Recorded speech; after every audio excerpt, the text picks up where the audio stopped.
Ok, on va démarrer tout doucement. Bonsoir tout le monde. Je vais vous mettre ma tête. Alors, hop, voilà. Normalement, ça, c'est ma tête. Voilà. Bonsoir à tous. S'il y a un problème de son, faites-le moi savoir. Mais sinon, j'y vais. Je pense que ça devrait aller. Euh, alors, on se retrouve ce soir pour discuter de la compétition qui arrive. Elle va démarrer la semaine prochaine.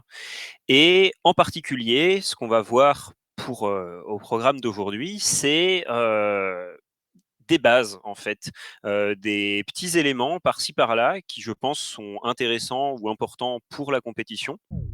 Et notamment pour vous permettre à chacun d'entre vous, hein, finalement, d'appréhender cette compétition et le sujet de la compétition à armes égales. Donc, notamment, pour certains d'entre vous, s'il y a certains concepts, soit du monde de la donnée, soit du sujet qu'on va aborder dans cette compétition, dont vous n'avez jamais entendu parler, eh ben, l'idée, c'est de vous doter du vocabulaire de base, un petit peu, pour comprendre de quoi on parle. Et cet objectif, du coup, ce sera que jeudi prochain, pendant la cérémonie d'ouverture, bah, vous compreniez bien de quoi on parle et vous ayez quelques idées qui vous viennent par défaut. Alors, je vais repartager mon écran. Voilà,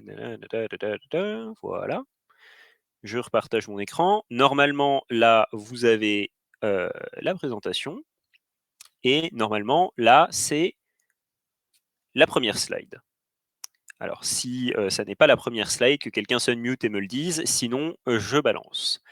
Alors, on va parler de 3 choses en particulier ce soir, mais avant que je vous en parle, j'attire votre attention sur ceci, en haut à droite de mon écran. Alors, vous avez ici 2 choses qui sont en réalité les 2 mêmes. Vous avez un lien et vous avez un QR code qui mène vers le même lien. Donc l'objectif de ce lien et de ce QR code sont les suivants, que vous puissiez vous enregistrer pour participer à la compétition. Il faut savoir que si vous vous enregistrez, ça ne vous coûte absolument rien, si ce n'est le temps de rentrer les informations dans le site. Par contre, si vous ne vous enregistrez pas, vous pouvez le faire évidemment jusqu'à la deadline. La deadline, ce sera un petit peu après le début de la compétition. Et à partir de cette deadline, hein, du coup, on ne peut plus accepter de participants. C'est juste une question de permettre à tout le monde de se battre à armes égales. Hein, il faut s'enregistrer pour pouvoir participer. Donc voilà, ça c'est une bonne chose de dite. Donc si vous avez envie de participer et que vous avez déjà une équipe, allez-y et rentrez votre équipe. Si vous avez envie de participer et que vous n'avez pas encore d'équipe ou que vous n'êtes pas sûr que vous allez participer encore pour l'instant, ce que je vous conseille, c'est de contacter votre asso. Hein, et votre asso pourra vous mettre en lien avec d'autres participants potentiels qui n'ont pas encore d'équipe non plus. Voilà. Ceci étant dit, on démarre avec, pour la première partie, les auto-encodeurs. Alors les auto-encodeurs, beaucoup d'entre vous en ont probablement déjà entendu parler parce que c'est une architecture d'apprentissage profond qu'on voit très souvent finalement. Et aujourd'hui, j'aimerais rappeler pourquoi c'est aussi omniprésent. J'aimerais rappeler un petit peu la principale architecture d'auto-encodeur, celle qu'on voit le plus souvent, et donner quelques applications pratiques. Donc allons-y. Alors, un auto-encodeur, tout d'abord, c'est quoi? Eh bien, c'est un réseau de neurones qui ressemble plus ou moins à ce truc. Hein, on les appelle souvent des Hourglass Network parce que ça ressemble à un sablier. Hein. Et alors, il y a 3 parties principales dans ce réseau de neurones. On a ce qu'on appelle bien souvent l'encodeur. Voilà, c'est la partie qui va prendre les données d'entrée et les encoder, logique. Puis on a, en toute logique, du coup, aussi le décodeur, qui va reprendre les données telles qu'elles ont été encodées et les décoder pour réobtenir des données lisibles. Et au centre, vous avez le goulot d'étranglement. Alors, au départ, un auto-encodeur, ça servait qu'à une seule chose, et c'est de là qu'est venu son nom, en fait. Eh bien, c'est de lui donner une certaine donnée en entrée, par exemple ici une image de chat, et en sortie, de demander au réseau de neurones de prédire l'entrée. Donc l'objectif, c'est d'apprendre une tâche dite de reconstruction, où on passe par un goulot d'étranglement où il n'y a que très peu de données qui peuvent passer, et on regarde si l'encodeur est capable de compresser les données pour qu'elles passent ici, puis que le décodeur les décompresse pour réobtenir un truc aussi fidèle que possible à ce qu'on avait au départ. Alors ça, c'était ce que les premiers auto-encodeurs faisaient, et puis au fur et à mesure, on a, par abus de langage, appelé auto-encodeurs d'autres types de réseaux. Par exemple, des réseaux qui font ce genre de choses ici, qui colorisent des images ou qui débruitent des images aussi. De manière générale, on pouvait mettre en fait des versions, des versions moins bonnes, des versions perturbées, voilà, j'ai retrouvé mon mot, des versions perturbées d'une image en entrée, et on demandait la version non perturbée en sortie. Voilà, donc ça, on appelle aussi souvent ça des auto-encodeurs, bien que ça n'auto-encode plus, en fait. Alors, ça, c'est l'auto-encodeur un petit peu classique, mais bien rapidement, il y a un type d'auto-encodeur qui est apparu et qui, depuis qu'il est apparu, fait un petit peu l'unanimité. Alors, sous plein de versions différentes, bien sûr. Et cet auto-encodeur, c'est UNet. Alors, UNet, parlons-en un petit peu. À quoi ça ressemble un UNet? En gros, ça ressemble à ça. Vous avez la structure en sablier de l'auto-encodeur, hein, classique. Donc vous allez avoir un encodeur ici en vert, un bottleneck, hein, un goulot d'étranglement ici en gris, et un décodeur ici en bleu. Mais ce qu'on fait dans un UNet, la spécificité du UNet, si vous voulez, c'est d'avoir ici des connexions, des skip connections, comme dans un ResNet, hein, donc des connexions résiduelles qui vont apporter les informations à travers l'architecture, en fait, depuis l'encodeur vers le décodeur. Alors, le UNet, ça sert à quoi, hein? L'idée, au départ, c'est que ça a été créé pour faire de la segmentation. Et l'idée, c'est qu'en segmentation, on veut extraire des caractéristiques à plusieurs échelles différentes. C'est assez important parce que pour faire de la segmentation, pour comprendre où se trouvent les différents objets dans l'image, ben, il faut beaucoup de contexte, parce qu'il faut comprendre toute l'image. Et donc, on voudrait obtenir des features, hein, des caractéristiques qui sont à un haut niveau sémantique, donc proche du goulot d'étranglement. Mais en même temps, si on veut correctement segmenter le détail de chaque pixel, hein, eh ben, il va nous falloir des détails qui viennent de la texture, et donc des premières couches, celles qui portent principalement attention à la texture. Et donc, en ayant cette architecture-là, on a à la fois un traitement de haut niveau qui va se produire au niveau du goulot d'étranglement, et en même temps, chaque couche aura accès aux informations qui proviennent du début de l'encodeur ou du stade de l'encodeur correspondant, hein, pour pouvoir avoir un accès facile à des informations importantes qui proviennent du début du réseau. Voilà. Donc c'est ça tout l'intérêt du UNet, c'est qu'il va combiner des formes en fait, hein, les caractéristiques de haut niveau sémantique, ça va souvent s'apparenter à des formes générales, hein, et des détails qui sont basés sur la texture. Voilà.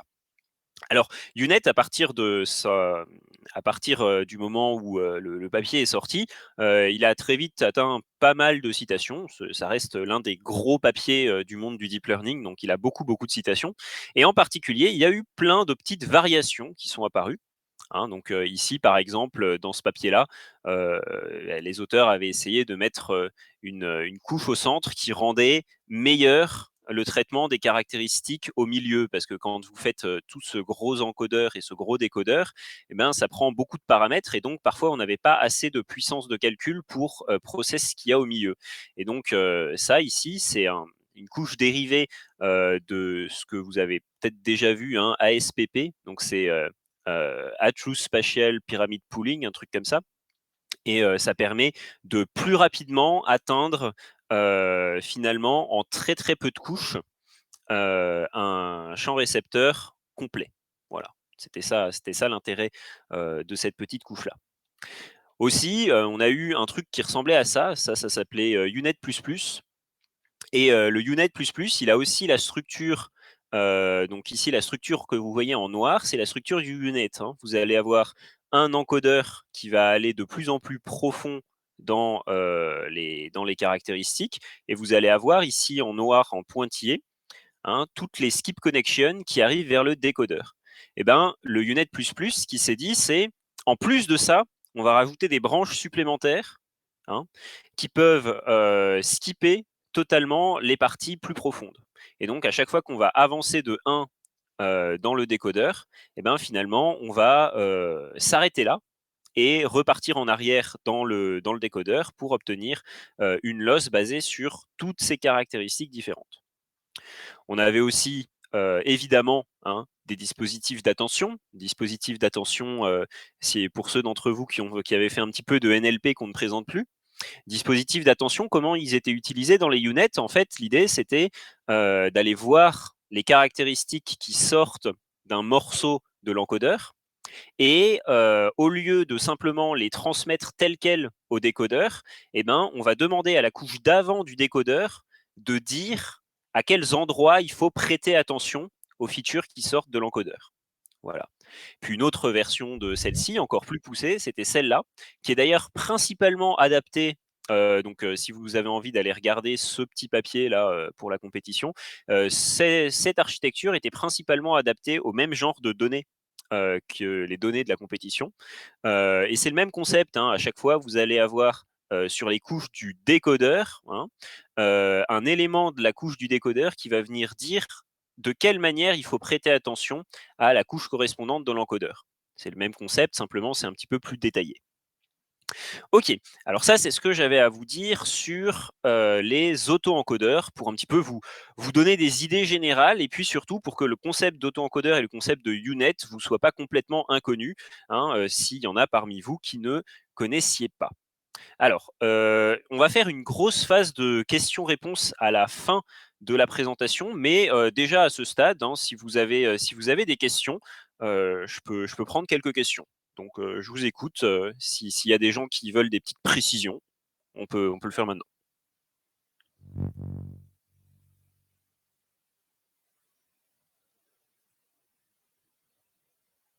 On dirait que ça va, donc je vais continuer, et puis s'il y a des questions qui vous viennent par la suite, eh ben, tout simplement, n'hésitez pas, à vous les noter et à me les poser à la fin de la présentation.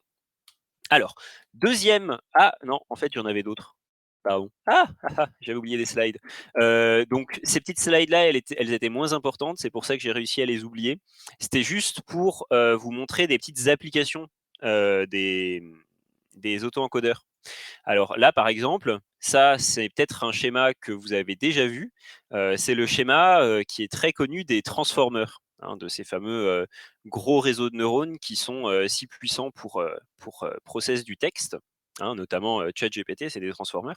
Et au départ, le transformer initial, un petit peu, il avait aussi une structure avec un encodeur et un décodeur. Hein, c'est pour ça que je vous le montre là. La notion d'encodeur et de décodeur en deep learning, c'est une notion qui revient très très très souvent.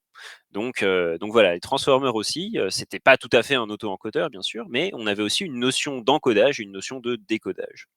Et ça, c'est pour vous montrer un petit peu ce que ça donne quand c'est poussé à beaucoup, hein. Concrètement, l'idée, c'est que vous avez une image en entrée et vous voulez reconstruire l'image en sortie, donc c'est bien un auto-encodeur. Simplement, dans l'auto-encodeur, on va faire plein de petits auto-encodeurs qui vont reconstruire des parties de l'image, hein, une décomposition de l'image, c'est ce qu'on appelle du rendu inverse. Et en gros, on va essayer de déterminer la texture de l'image, les caractéristiques des matériaux de l'image, et cetera, et cetera. Et après, on va utiliser un moteur de rendu pour mettre tout ça ensemble et on va regarder si on a bien reconstruit le truc de départ. Voilà, juste pour vous donner une idée un petit peu du genre de moyen qu'on a d'utiliser cette structure très versatile qu'est l'auto-encodeur.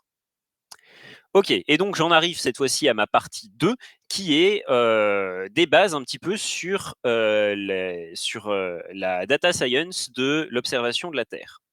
Alors, ce dont je vais vous parler aujourd'hui sur ces bases, il faut savoir que vous n'aurez pas à le faire dans la compétition. Ça aura été fait en amont, hein. Donc, vous, ce que vous aurez à faire sur la compétition, c'est on vous donnera les données déjà process, mais c'est pas pour ça que c'est pas intéressant de savoir comment les données ont été processées. De manière générale, en data science, on veut toujours savoir d'où proviennent nos données. Donc ici, ce que je vais vous montrer, c'est d'où proviennent ou de quel genre de process, parce qu'évidemment, je ne peux pas vous dire quel est le sujet à l'avance de la compétition, mais au moins, je vais pouvoir vous dire de quel genre de process proviennent les données que vous allez traiter pendant la compétition. Alors, la première chose dont il faut que je vous parle, c'est de ce qu'on appelle un GIS. C'est quoi un GIS? Un GIS, donc c'est Geographic Information Systems.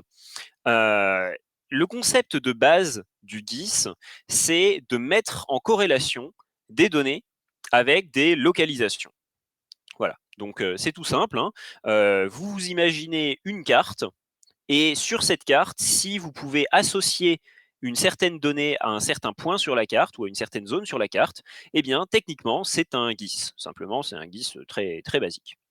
Et alors, les Geographic Information Systems, c'est des systèmes d'information qui sont devenus plus complexes avec le temps, bien sûr, mais aussi beaucoup plus utiles, notamment depuis qu'on s'est doté de systèmes dits géodésiques.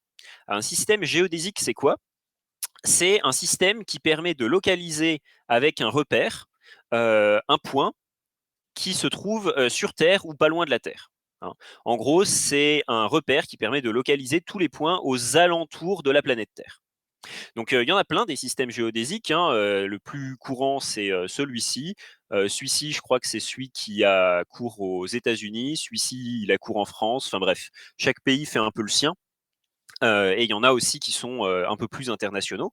Et les systèmes géodésiques, c'est ceux qui permettent, par exemple, de localiser l'emplacement actuel d'un satellite ou de localiser l'emplacement précis d'un point qui est photographié par un satellite. C'est justement ça qui va nous intéresser ici. Donc à partir du moment où on a un système géodésique, en fait, on peut associer à un point une donnée qui est capturée en ce point. Et ça, c'est super intéressant parce que ça veut dire que si on a plein de capteurs qui photographient des trucs un peu partout, si on a le même système géodésique pour tous ces capteurs, on va pouvoir rassembler toutes ces informations dans une base de données commune.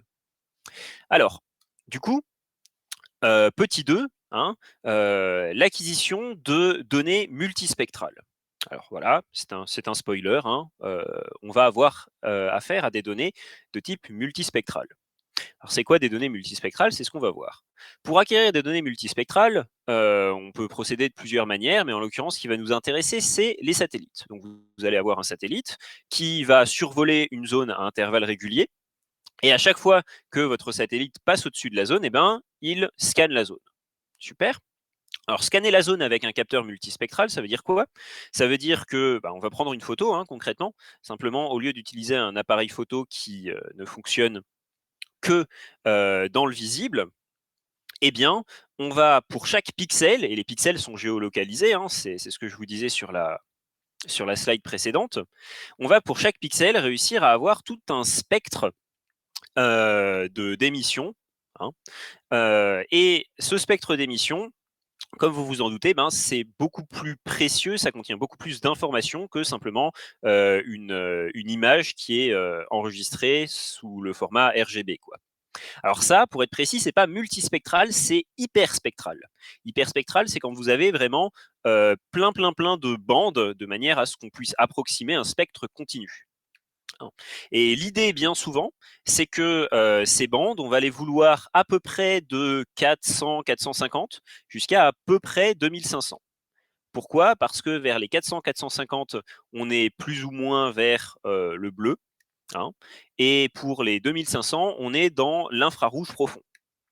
Alors ça, du coup, ces éléments, donc ils sont parfois et même assez souvent simplifiés à plusieurs bandes données. Donc ici, je vous en ai donné 5 par exemple. Par exemple, la bande rouge, la bande verte, la bande bleue. RE, ça doit être radio emissions, donc c'est encore moins grand qu'ici. Et NIR, c'est Near Infrared, donc c'est l'infrarouge, mais qui est assez proche du visible encore. Voilà, ça c'est le multispectral. L'hyperspectral, c'est quand vous avez tout, et le multispectral, c'est quand vous avez un peu plus que juste le visible, mais que vous avez quand même une très forte discrétisation. Donc voilà. Donc ça, c'est la manière dont on va acquérir des images, multispectrales et donc toutes ces images, hein, chaque pixel, on peut les géolocaliser, les mettre dans un GIS et à chaque fois que le satellite va passer au-dessus du même endroit, on pourra remettre les nouvelles données au même endroit, hein, sur la même géolocalisation. C'est ça qui nous permet après d'en tirer quelque chose. Alors, mais ces images multispectrales, en général, on ne les utilise pas telles quelles. Alors c'est possible, hein, on peut bien sûr les utiliser telles quelles, mais la plupart du temps, on va, pré-process les données en créant ce qu'on appelle des indices ou des index. Alors, pour créer ces index, en général, on utilise des bandes, hein, c'est les bandes dont je vous ai parlé tout à l'heure. Alors ici, je vous ai copié-collé simplement ce qu'il y a sur Wikipédia sur les différentes bandes et leurs noms, hein, mais concrètement, c'est l'idée de ce que je vous montrais avant. En général, vous avez RGB, puis après, vous avez plusieurs bandes d'infrarouge, et puis voilà, parfois des radars, donc les radars qui sont avant le bleu. À partir de là, on sait que, par exemple, certains matériaux ont des bandes d'absorption à certains endroits. Et comment est-ce qu'on peut utiliser ça? Eh ben, on peut utiliser ça en disant, peut-être que si on somme la quantité qu'on a vue là-dedans, moins la quantité qu'on a vue là-dedans, divisé par la quantité qu'on a vue là-dedans, ça va nous donner une information sur quel genre de matériaux on peut trouver à un endroit donné. Notamment, hein, ça c'est le NDVI, c'est un indice extrêmement connu, hein, il date. Donc ça veut dire quoi? Ça veut dire Normalized Difference Vegetation Index, donc l'index de végétation basé sur la différence normalisée. Cette différence, c'est quoi? C'est celle-là. Hein, c'est quand vous prenez les infrarouges proches et que vous faites moins la bande rouge et que vous divisez par la somme de ces mêmes bandes. Hein, ça vous donne un indice qui est très performant pour détecter de la végétation. Pourquoi? Parce que la végétation, va avoir tendance à énormément rejeter à absorber le rouge fortement et à rejeter le proche infrarouge parce que le proche infrarouge contient tout simplement trop d'énergie et ça fait surchauffer la plante. Donc, toutes les plantes ont par évolution appris à rejeter ces bandes-là. Et donc une fois qu'on a ça et qu'on a construit nos indices, on peut construire autant d'indices que l'on veut finalement pour détecter des petites choses différentes, hein. Si vous voulez, vous pouvez aller voir ce site. Les slides seront accessibles, hein, vous n'avez pas besoin de recopier tout ça, hein. Mais si vous allez voir ce site, il vous explique plein de petits indices différents qu'on peut construire à partir de ces images multispectrales pour essayer de détecter des choses particulières. Voilà. Et ceci, voilà, conclut ce que j'avais à vous dire sur l'acquisition d'images, et les géodata. Donc ça vous donne un petit peu une petite introduction sur, comment on a obtenu, hein, les données qu'on va vous présenter pendant la compétition. OK. Est-ce que, encore une fois, hein, on posera plein de questions à la fin, mais est-ce qu'à ce stade, il y a des gens qui aimeraient, prendre la parole pour poser une petite question?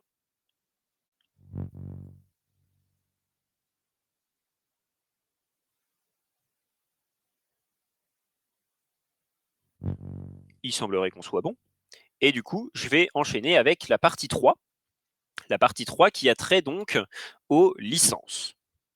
Alors, les licences, pourquoi est-ce que je vous en parle? Parce que bon, qu'on soit bien d'accord, hein, ça fait chier tout le monde. Et pourquoi est-ce que je vous en parle? Parce que malheureusement, on est quand même un petit peu obligé de les suivre. Et en particulier, cette compétition, elle a une vocation, c'est d'être utile, de produire quelque chose que après des particuliers ou des entreprises peuvent réutiliser pour faire progresser les choses. Pour que quelque chose soit utile, pour qu'une production soit utile, il faut qu'elle soit sous une licence utilisable, hein. Ça paraît logique. Et donc, ce que je vais vous montrer ici, c'est le strict minimum pour que vous puissiez vous assurer que le code que vous produisez, hein, le résultat que vous produisez, soit réutilisable par la suite et que donc les participants qui gagneront la compétition produisent des choses qui pourront servir plus tard à rendre ce monde un petit peu meilleur qu'il ne l'était hier. Alors, les licences, c'est très complexe, mais ce qui tombe bien, c'est que, il y a beaucoup de gens qui doivent les utiliser et donc, il y a pas mal de simplifications qui ont été faites pour que on puisse comprendre à quoi on a affaire. Alors, La première chose qu'il faut comprendre, c'est qu'une licence, voilà, concrètement, c'est rien de plus qu'un texte qui vous dit quels droits et quels devoirs vous avez vis-à-vis, d'une production. Donc en l'occurrence, la production, dans votre cas, ça va bien souvent être, un code sur GitHub ou des poids ou aussi, bien souvent, une base de données. Alors une fois que vous avez cette licence qui vous donne vos droits et vos devoirs, hein, c'est quoi les principales choses qu'il faut regarder? Alors, ce qu'il faut savoir, c'est qu'il y a 2 gros types de licences. Les licences qui sont dites permissives et les licences qui sont dites copyleft. Une licence qui est permissive, c'est une licence où si vous prenez ce qui est sous cette licence permissive et vous le modifiez et vous publiez cette modification, eh bien vous pouvez publier votre modification sous la licence que vous voulez. Voilà. Et une licence qui est copyleft, c'est quand vous modifiez quelque chose qui est sous cette licence, eh bien, si vous publiez cette modification, vous êtes obligé de le faire au moins sous la licence d'avant. Autrement dit, si vous utilisez un dataset qui est sous une licence copyleft et qui dit ben voilà, il est interdit d'utiliser ce dataset à des fins commerciales, eh bien, ce que vous produisez à partir de ce dataset, d'office, il sera interdit de l'utiliser à des fins commerciales.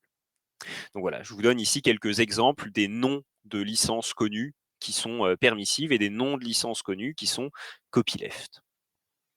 Alors, comment est-ce qu'on fait pour choisir du coup quand on produit quelque chose entre une licence permissive ou copyleft, hein? De manière générale, si vous voulez que vos utilisateurs contribuent à votre code, eh bien, vous allez plutôt choisir une licence copyleft qui va les forcer à produire quelque chose qui est aussi utilisable par vous. Parce que sinon, quelqu'un pourrait venir, prendre votre code, faire une modification et après dire, bon ben voilà, la licence de ma modification, c'est que il n'y a que moi qui peux l'utiliser. Donc ça, c'est pas possible avec un copyleft parce que vous vous assurez que la licence que vous avez choisie pour votre production, eh bien, ce sera la même licence qui devra être récupérée par toutes les personnes qui modifient votre production. Et il y a une deuxième notion qui est très importante, c'est la notion de contamination. Voilà. La notion de contamination, c'est alors la notion de copyleft et la notion de permissif, elle va toucher que certains aspects en général. Alors que la notion de contamination, c'est donc typiquement, hein, copyleft, c'est que si le matériel source est protégé par une licence, tous les matériaux qui sont plus tard, hein, vont aussi être touchés par cette licence. La notion de contamination, ça peut aller dans les 2 sens pour certaines choses. Donc c'est encore plus fort. De manière générale, hein, vous pouvez voir si c'est contaminant ou non contaminant en cherchant si c'est share-alike ou non share-alike. Alors, après il y a le concept de fair use, mais on a déjà passé pas mal de temps, donc je vais pas trop m'appesantir sur la question. Concrètement, ça veut dire quoi? Le concept de fair use, c'est quand quelque chose est protégé par un certain type de droit qu'on appelle le copyright, hein, donc je crois qu'en français, c'est quoi? C'est, le droit d'auteur, voilà. Eh bien, la notion de fair use vous autorise à reprendre quelque chose qui est sous copyright si vous le modifiez suffisamment. En l'occurrence, ça vous sert à quoi le fair use? En gros, c'est si quelqu'un n'a pas mis quelque chose sous licence et que vous voulez vous assurer que vous avez certains droits dessus, eh bien, vous devez concrètement le modifier suffisamment. Donc ça, c'est quand il n'y a pas de licence accessible, la plupart du temps que c'est utile. Alors du coup, dans le domaine de l'IA, comment ça fonctionne? Bah, il y a beaucoup de zones grises, c'est la première chose, dont il faut être, conscient. Mais, de manière générale, quand on ne sait pas trop, hein, il y a une méthode qui est simple, c'est de se fier à ce qui marche pour les autres, types de contenus, donc par exemple le code. Pour vous donner quelques exemples et c'est là-dessus qu'on va finir, hein, il y a des personnes qui ont essayé de faire des licences pour l'IA. C'est en développement pour l'instant toujours. Ça ici, c'est 2 repos, d'IA donc, qui utilisent des licences préexistantes. Donc on va aller voir un petit peu à quoi ça ressemble. Voilà.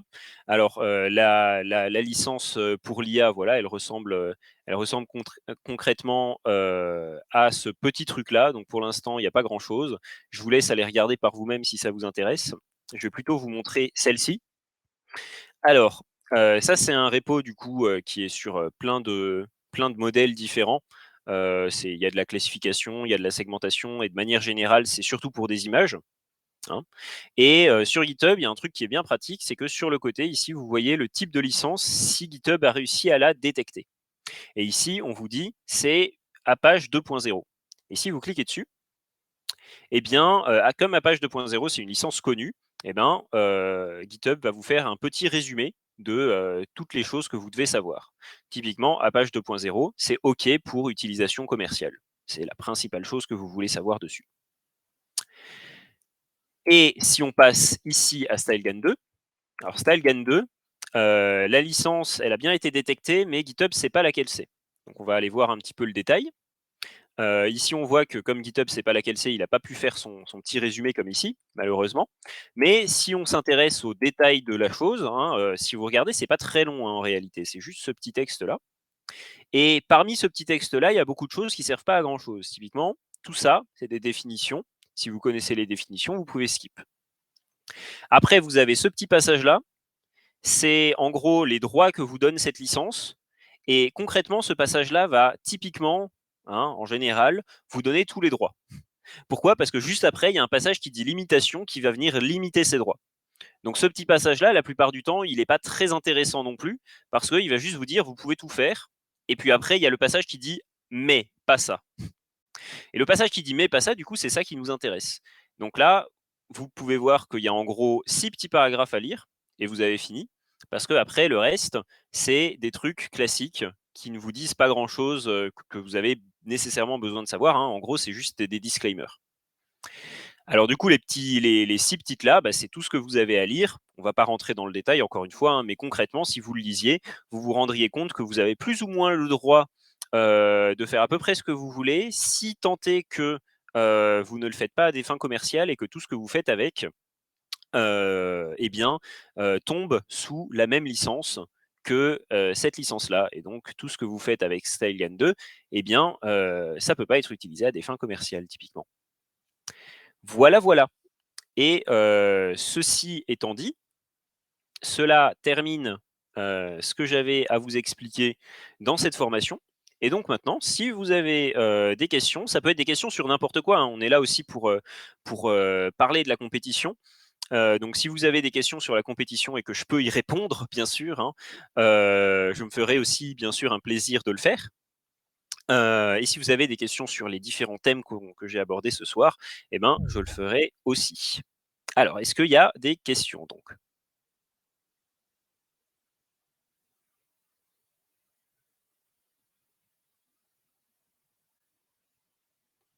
Alors, il semblerait que ce soit bon. Automatan et Christopher, est-ce que dans les salles, on a des questions? On n'a pas de questions de notre côté. Ok. Nous non plus. Eh ben c'est fantastique. Du coup, on est presque dans les temps. J'avais dit à peu près une demi-heure et ça fait 34-35 minutes. Donc c'est parfait. Sachez que il y a une deuxième préformation, mais que c'est la même. Hein. Donc si vous avez assisté à celle-ci, vous avez tout. Vous n'avez pas besoin d'assister à celle de la semaine prochaine. Donc j'espère pour la plupart d'entre vous vous dire à jeudi prochain. Ce sera le grand lancement de la compétition. Donc je parlerai des règles, je parlerai de comment on fait pour soumettre un truc valide. Et bien sûr, je dévoilerai le sujet. Je serai là avec les ingénieurs de World from Space qui m'ont aidé à développer le sujet pour vous présenter un petit peu le détail. Et je vois qu'on a une question, est-ce que c'est en français? Et non, l'annonce du sujet sera en anglais. Voilà. Donc c'est pour ça, n'hésitez pas à. Je sais que du côté des deux assos, il y aura un bootcamp de prévu le week-end. Donc ce bootcamp, s'il y en a parmi vous qui ont eu plus de mal à comprendre le sujet parce que c'était en anglais, n'hésitez pas à y aller, à vous réunir sur ce bootcamp pour partager des informations et pour vous expliquer les uns les autres, voilà, les choses que vous n'auriez pas comprises. Je finis cette formation en vous rappelant que vous devez vous inscrire pour pouvoir participer. Donc le lien est à peu près partout si tout se passe bien.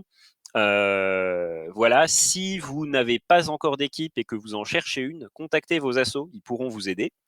Et sur ce, je ne vous prends pas plus longtemps, il est temps d'aller manger. Et du coup, bon appétit à tous et bonne soirée. Bonne Bonne soirée, soirée. merci beaucoup.